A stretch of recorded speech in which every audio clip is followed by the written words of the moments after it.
saya sebenarnya dah 20 hari butik Christian Dior. Masa tu saya dekat Spain. Dia kata datang ambil beg tangan sekian-sekian. Saya kata, mana ada saya order? Dia kata, ada orang hadiah. Saya kata, siapa yang hadiah? Lepas tu, lepas saya balik ni pun dia call lagi, bila nak ambil?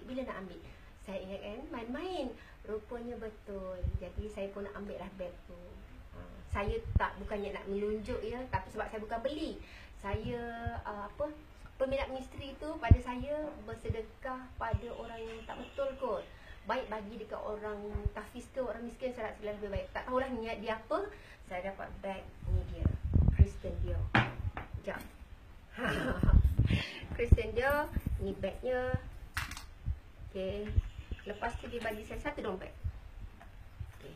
Ni dompetnya. Duit tak banyak pun, ada berapa ringgit je. Yang penting, kalau orang tu nak bermurah hati, mana tahu dia nak bagi macam Najib dapat ke 260 juta masuk akaun saya, 2.6 bilion. Kan bagus daripada bagi beg Christian Dior. Macam Najib kan, orang murah hati dapat dekat dia. Macam tu dekat saya dapat beg ni. So saya nak menggayakan je tau.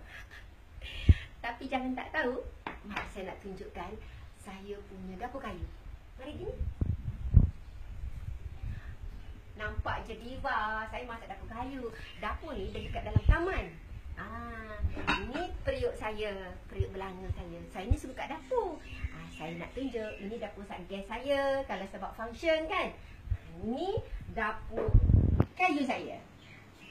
Jeng. Mana ada orang dapur kayu zaman sekarang? Saya ada. Saya bangga dengan dapur kayu saya. Cantik tak?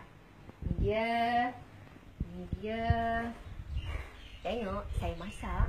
Ni sinki